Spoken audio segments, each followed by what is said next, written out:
Hey guys, Lolly here. I wanted to talk about this book. It's Atomic Habits by James Clear. I just finished chapter 5 this morning, and what it talks about is basically making your new habits very specific and obvious and like attached to other good daily habits that you may or already have. And so I definitely have seen this work already in my own life. So it was really cool reading it like in a actually like well thought out way, and then seeing how my observations aligned with it just in myself. And yeah, a lot of times when we make these vague conceptual goals, like I want to eat better, it's really hard to stick to it because we don't really have that practical route. And so he says naming like a time and a location, or like putting it after like something that already happens automatically as a habit, like a neutral habit that we have, like waking up in the morning. He says attaching something to it, like into your morning routine that you already have. Like if you want to read more, that's a really vague habit. So what you can do for yourself is say, okay, every morning after I wake up, I'm going to pick out a book and I'm going to put it on my pillow, and then I'll read before I go to bed at night. So that gives you time and place, and it puts it into your routine that naturally occurs already, making it more probable that you'll stick to it or remember it. And I've seen that in my own life too, because I've kind of been on this journey of bodily health, the struggle for bodily health, rather. And so when my goals for a while has vaguely been to be healthier, which is not specific at all. And that's probably why it's been really difficult in the past for me to do anything about it. Like, eat better. Oh, okay, what does that mean? So, like, I've noticed when I make really small, attainable, specific goals, like he says in this book, that I'm more likely to stick to them. So, instead of eat healthier, my goal has been eat a vegetable with at least one meal every day, and then add in a salad if like once a week or something like that. But I probably could specify even more, like on Wednesdays I'll eat a salad for lunch or something, and that would probably make me more likely to stick to it. I might actually do that. No, I'm thinking of it. But like something specific with like trying to work out with chronic pain, it's really hard. But I have been shifting subtle parts of my identity to identify as someone who does love their body and does take care of their body. And so to create that kind of positive feedback loop, I have to also have action that goes with the identity change as proof. And so I've found myself intrinsically motivated through like conscious word, like affirmations, to shape how my unconscious sees myself. And that has made me, whenever I walk past my little 5-pound weights, I go and I do my little bicep curls, and I say, I'm someone who cares for their body. And it proves it to me, and I reinforce with the words too that this, and it just creates this like action loop of like habit in me. And so then each time I pass them, it gets easier, and I do more than 5, or I do some other kind of arm workout as well. And then sometimes too I'll want to go do squats after that, or while I'm holding the weights, or and I just he talked about in this book about habit stacking is what he called it. And so I think it would be really easy in my own life to implement this kind of chain reaction with my exercise workouts. Is okay, now that I'm finding motivation to do the little 5-pound weights, I can stack on the squats, and then I can stack on some crunches after that, and I can stack on some push-ups, and I'll have a whole little workout routine hopefully soon. Because I used to have like a morning yoga routine.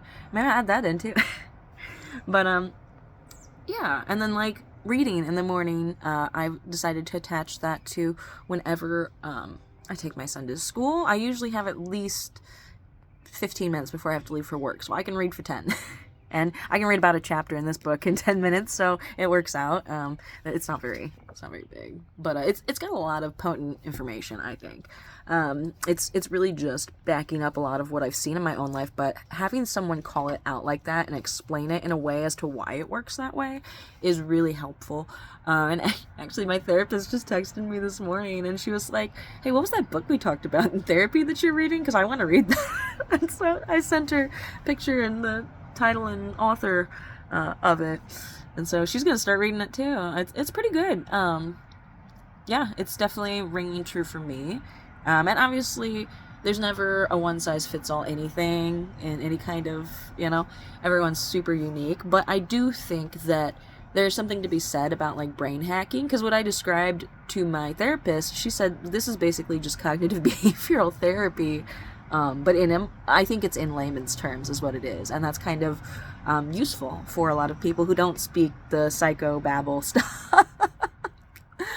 You know, he really lays it out in an easy to explain way. So I'm excited to keep reading more, and I am excited to keep building habits with specific time, location, intentions. Just making them more viable to happen in practical real life, And so, yeah, it can be really hard to act on concepts, and I just kind of wanted to throw that out there and let people who are interested in trying to create better habits in themselves get a little access to this information without having to read the book, although I still think you should read the book. But I understand that books are not accessible to everyone. So, yeah, I just wanted to share a little bit of that. If you're having trouble with your goals, think about making them really specific. And I think I kind of touched on this in my cleaning hack video that I made a while back. Not a while back, probably like a month ago. But I talked about how what would put me into executive dysfunction was having really broad goals and like not knowing what to do and getting overwhelmed with like, I just need to clean the whole house.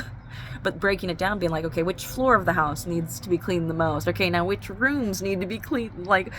And pick a couple rooms on one floor, and then within one room, pick a task. And then I found that when I made small attainable goals for my cleaning, I was often inspired and motivated to do more than I expected of myself. My issues come when I set the bar too high and I expect too much from myself. Then I inevitably disappoint myself, and so it's really hard to motivate myself to do that when I feel like it's going to be overwhelming, And so when I feel like I can easily do a task, then I have lots of motivation to do it. So like, this is just cognitive behavioral therapy, brain hacking, like playing one over on your silly brain with like the worst programming ever.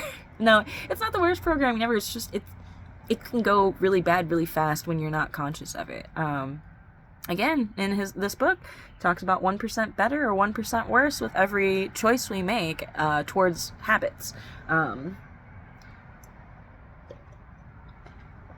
so I actually use that to motivate myself today to choose now to try and build it into a habit to read after I dropped my son off at school. I sat down on the couch, and my phone and this book were in front of me.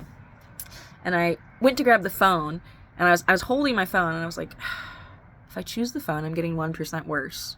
If I choose the book, I'm getting 1% better. As opposed to like choosing none and just like sitting there, I guess, as neutral.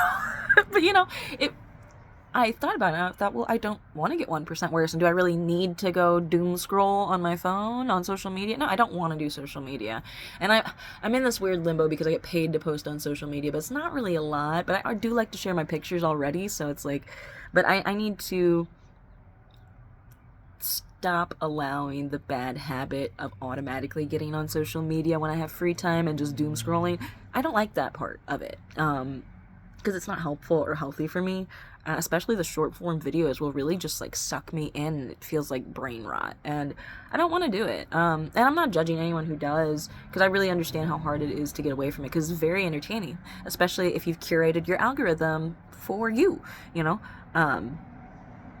but that's a habit that I realized that I was reinforcing so often, and that was me getting 1% worse for me, because it's not what I want my life to look like. I mean, I have a family that I want to be active and involved in. I don't want to ever be like just zombied out on my phone. And I've done that before, and it feels shitty for me, and so that's why I don't want to do it. So I chose today, instead of zombieing out after I took my son to school, I chose to read a chapter, and that's my specificity too. Like, read a chapter, or read for 10 minutes, whichever one comes up first. And usually about the same, but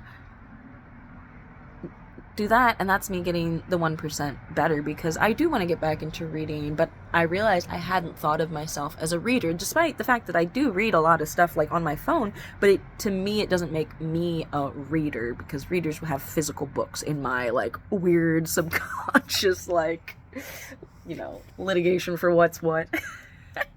But actually reading a book from front to back that's not just like an article or like I don't know, because I don't.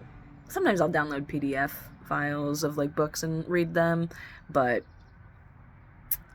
not often. It's more like I read like news articles or like science research articles or something. But there's a lot of short form reading too, like posts and stuff and memes, and it's not good for my attention span. So something I want to cultivate in myself too is that longer attention span for reading, and so books in a physical form help me do that. So yeah. That's my 1% better. And I think for everyone, your 1% better is going to be looking completely different, you know? Sure, there might be like overlay in what healthy habits are, but like, I forgot what I was going to say. But I wanted to talk about too, like how we talked about you can even tie like a good habit to like one that's maybe not necessarily so like good for you, like making coffee in the morning or something, but you're gonna do it anyways, you know? You can tie in, okay, well, if I'm gonna make coffee in the morning, then I have to do 60 seconds of meditation or whatever, you know, is gonna look like improvement for you. And so that's kind of like brain hacking too. You're like, okay, you're gonna do this unhealthy thing automatically, so I'm gonna tie something good to you. Balance each other out.